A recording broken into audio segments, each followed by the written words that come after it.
Guys, good evening, welcome to my channel. আশা করি তোমরা সবাই খুব ভালো আছো। আর আমি তো খুবই ভালো আছি, কেননা সিমলাতে আসার পরপরই জাস্ট মুডটাই ফ্রেশ হয়ে গেল। সিরিয়াসলি গাইস, যতক্ষণ আমি চণ্ডীগড়ে ছিলাম কেমন একটা গরমে কেমন একটা লাগছে।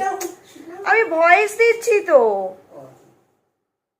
দেখো। আর আমার বরের পাগলামি, মানে আমি যখনই ভিডিও শ্যুট করব তখনই ও সামনে এসে দাঁড়াবে, না হলে আমাকে কিছু না কিছু বলবে। আর কি বলবো। তো এখন আমরা যাচ্ছি, আমরা সিমলা মল রোডেই রয়েছি। তো এখন যাচ্ছি আমরা জাস্ট একটু মল রোডে একটু ঘুরতে, যে কি কি আছে কি কি নেই একটু জাস্ট দেখবো, আর স্ট্রিট ফুডটা একটু খাবো, এই জাস্ট তোমাদের দেখাবো আজকে ব্লগটা। মানে তোমার যাবে বিকাল থেকে রাত পর্যন্ত। তো দেখতে থাকো আজকের ব্লগটা, আশা করি তোমাদের ভালো লাগবে। আমার রুম থেকে দেখো কত সুন্দর সানসেট হচ্ছে, হেভি লাগছে দেখতে। আর নিচে দেখো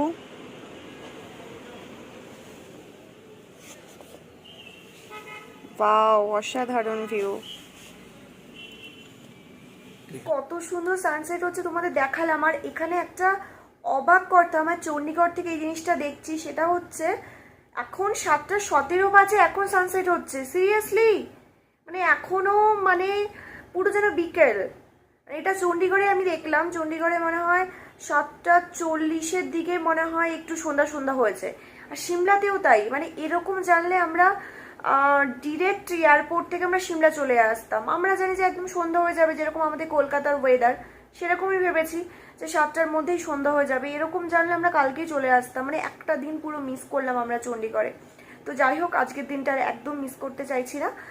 তো দেখতে থাকো আমরা কি করছি আজকে।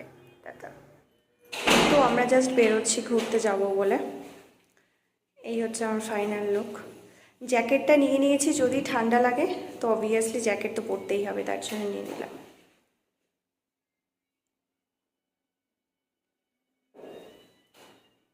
সাড়ে 7টা বাজে, তবু দেখো একদমই অন্ধকার হয়নি। তো আমরা এখন যাচ্ছি একটু ঘুরতে, সেই একই রাস্তা গাইস। আমি জাস্ট পাগল হয়ে যাচ্ছি কিভাবে যাব।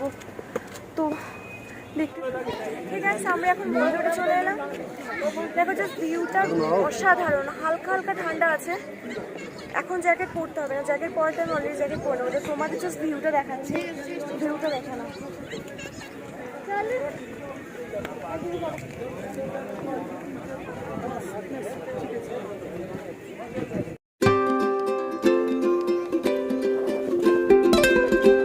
এখন রাস্তার ধারে এই ছোট ছোট দোকান,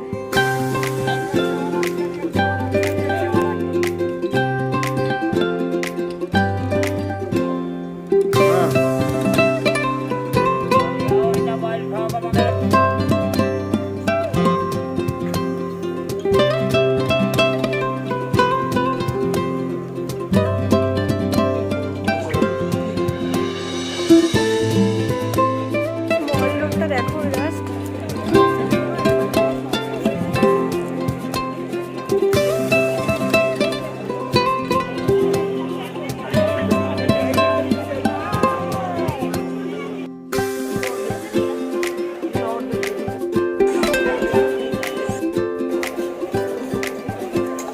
नॉर्मल तेज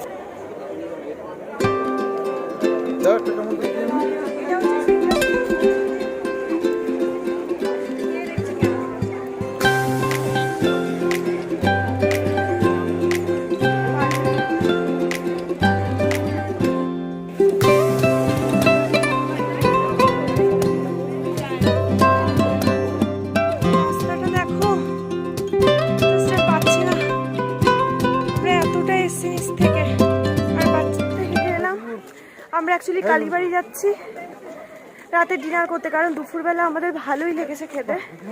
তো এখন আমরা ডিনার করতে আছি। এখান থেকে ভিউটা জাস্ট দেখো, দেখা যায় অসম্ভব। জানি না ক্যামেরাটা কতটা ক্যাপচার করতে পারছি। Nice view. কালীবাড়িতে ঢুকে গেছি, এবার হচ্ছে আমরা ডিনার করতে যাচ্ছি।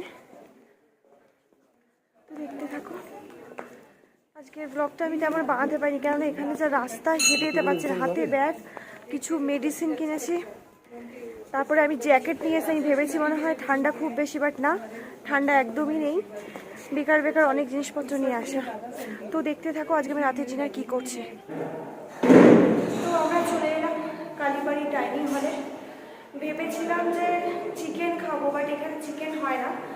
আমার বর বলছিল যে মাটন খাবে, বাট মাটন আজকে হয়নি, তো সেই ফিশ থালিই নিচ্ছি। এই কারণ এখানে খাওয়াটা আমার ভীষণ ভালো লেগেছে, তার জন্য এতটা হোটেল থেকে কতটা দূর মনে হচ্ছে প্রায়, রাস্তা খুবই কম, বাট পাহাড়ি রাস্তা তো তোমরা বুঝতেই পারছো, 40-45 মিনিট লাগে আসতে, এতটা কষ্ট করে এলাম। তো দেখতে থাকো পুরো ব্লগটা। সেম দুপুরে যাই নিয়েছিলাম, সেম, শুধু জাস্ট এখানে তরকারিটা আলাদা রয়েছে, ডাল রয়েছে, আলু ভাজা দেয়নি, এখানে একটা কিসের তরকারি রয়েছে, আর এই মাছ সেম।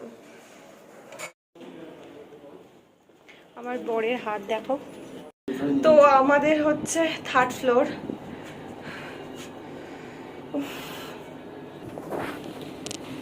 ব্যাস আমরা চলে এলাম।